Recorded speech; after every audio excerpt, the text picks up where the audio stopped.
ஐயா வணக்கம். திரு அண்ணாமலை அவர் ஒரு பேட்டி கொடுத்துருக்காரு. டிஜிபியை குறை சொல்கிற மாதிரி பேசியிருக்காரு. நீங்கள் முதல்ல ஒரு ஐபிஎஸ் முடிச்சுட்டு ஒரு டிஜிபியோட ஆகலை. ஒரு ஐபிஎஸ் முடித்து 10 வருஷம் நீங்கள் சர்வீஸ் கூட முடிக்கல, அதுக்குள்ளே வெளியே வந்துட்டீங்க. அந்த ரேங்க் அவரை பற்றி பேசுறது அதிகாரம் இல்லை. அவர் என்ன சொல்கிறார்? போலீஸே இல்லைன்றீங்க. போலீஸே இல்லை, நீங்கள் ஒரு எஸ்பியாக இருக்கிறீங்க. உங்கள் மாவட்டத்தில் ஒரு மீட்டிங் நடக்கும்போது அந்த இடத்துல நின்னா கட்சிக்காரங்களாக இருந்தாலும் சரி, யாராக இருந்தாலும் சரி, போலீஸை மதிக்க மாட்டாங்க. மதிக்காத இடத்துல போலீஸ் நிற்காது. கை வச்சுட்டு அந்த இடத்துல அசிங்கமான யூனிஃபார்முக்கு அது பெரிய லாண்ட் ஆர்டர் இஷ்யூ ஆகிடும். அதிகாரியே என்ன சொல்கிறாங்க? ஒரு இடத்துல போனீங்கன்னா நம்மளால் ஒரு குற்றம் வரக்கூடாதுன்றாங்க. அப்படி தான் நடக்கும். அதனால தான் அவங்க நின்று பார்த்துருப்பாங்க, வெளியே வந்துருப்பாங்க. அது போலீஸே இல்லைன்னு எப்படி நீங்கள் சொல்ல முடியும்? அந்த மாதிரி பேசாதீங்க. நீங்கள் ஒரு ஐபிஎஸ் அதிகாரியை படிச்சதுக்கு கூட இதுவாக இல்லாமல் பேசுகிறீங்க. ரெண்டாவது, அன்புமணி சொல்கிறாரு, பொய்யால் மகேஷ் வந்து அழுது நடித்தாருன்றாரு. ஒரு குழந்தை பெற்றவளுக்கு அந்த வழி தெரியும், உனக்கு குழந்தை இருக்குதான்னு தெரியல. ஒரு தகப்பனை மதிக்காத நீ பேசக்கூடாது. ஒரு தகப்பன் வந்து சோஷியல் மீடியாவில் விடுற, அவருக்கு 2 இருக்குது, சுசீலா இருக்குது, 3வது பொண்டாட்டிக்குது. அந்த காலத்தோட மனுஷவங்கள்லாம் அப்படி தான் இருந்தது.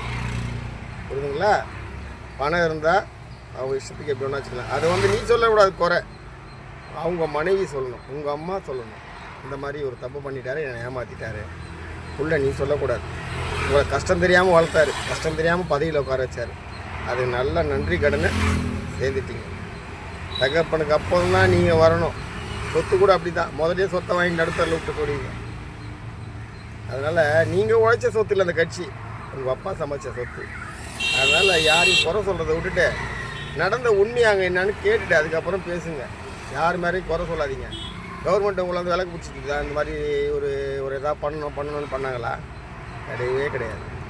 தப்பான வதந்தியை கடப்பாதீங்க. ஒரு உயிரோட மதிப்பு உங்களுக்கு என்ன தெரியும்? ஒரு மத தலைவர் ஒருத்தர் சொன்னார், இனிமேல் அரசியல் நடத்தணும்னா 1 கோடி அவங்கக்கிட்ட வாங்கிக்கிட்டு 10 கோடி வாங்கிட்டு அதுக்கப்புறம் அவங்கள மீட்டிங் போடுங்க, அதில் சேதாராச்சுன்னு அந்த காசில் எடுத்து கொடுங்க. அது கரெக்டான பதில். ஏன் கவர்மெண்ட் காசில் எடுத்து கொடுக்கணும்? சம்மந்தப்பட்ட பார்ட்டிகிட்டே வாங்கி கொடுங்க. அதாங்க உண்மை.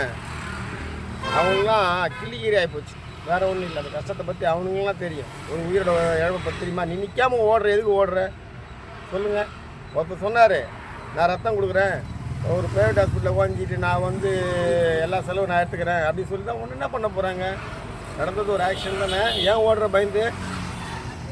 இவங்கெல்லாம் வந்துட்டாங்கன்னா, இவங்கெல்லாம் பக்கத்தில் இருக்கிறனால வந்தாங்க. ஒரு நாட்டு முதலமைச்சருக்கு அவருக்கு அக்கறை இருக்குது பொதுமக்கள் மேலே, அதனால் வராரு. அதையே நீ தாழ்த்து பேசுகிற. உன்னால் முடிஞ்சால் செய், இல்லையா விட்டு ஓடிட்டு. உன் சரணசாலை நீ பண்ண கூத்துக்கு தான் இப்போ கவர்மெண்ட் பொறுப்பெடுத்துக்குச்சு 40 பேருக்கு. அது தெரிஞ்சுக்கிட்டு பேசுப்பா முதல்ல. இது உன் வீட்டு காசு இல்லை, எங்கள் வரி பணம், தெரியுதா? இவருக்கு பதவி நம்ம இவங்களுக்கு இது கொடுக்கணுமா, எஸ்கார்டு கொடுக்கணுமா? உனக்கு பவுன்சர் போட்டால் மாதிரி அதே மாதிரி பொதுமக்கள் பவுன்சர் போட்டு நீ தான் பார்க்கணும்.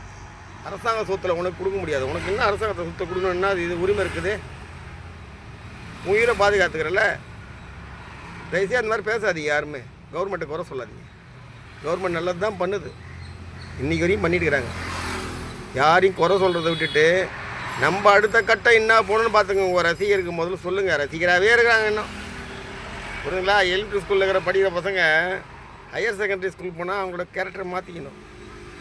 எலிமெண்ட்ரியும் ஹையர் செகண்டரியும் வேறு வேறு.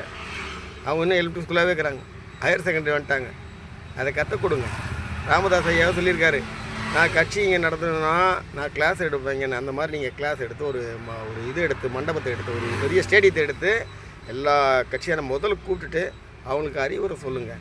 உன் ஸ்டேஜ் முன்னாலே உன் பஸ்ஸில் ஏறி டான்ஸ் ஆடுறான், அப்புறம் என்ன மதிப்பு இருக்குது? ஒரு அரசியல்வாதினா உன்னை பார்த்தோன்னே பவ்யமாக நிற்கணும். அதான் அரசியல். நீ கண்ணை காட்டினோன்னே சைலண்ட்டாக போயிடணும். இந்த மாதிரிலாம் ஆடக்கூடாது, பிளக்கா பையன் மாதிரி. அதை முதல்ல உங்களோட ரசிகரை முதல்ல கண்டிங்க. ரசிகரால் வந்த பிரச்சனை தான், தெரிஞ்சுக்கிட்டிங்களா? யாரும் உங்கள் செருப்பால் அடிக்குதுன்னா அது வேறு கதை. முன்னே நீ விஜயகாந்த் மண்டபத்துக்கு போகும்போது தான் ஒருத்தர் செருப்பாக அடித்தான். அதெல்லாம் யார் அடிச்சான்னு சொல்ல முடியாது. புரியுதுங்களா? அதனால் யாரையும் வதந்தி பண்ணாதீங்க. நடக்கிறதப்பா அவ்வளோதான் சொல்லுங்கள். நன்றி, வணக்கம்.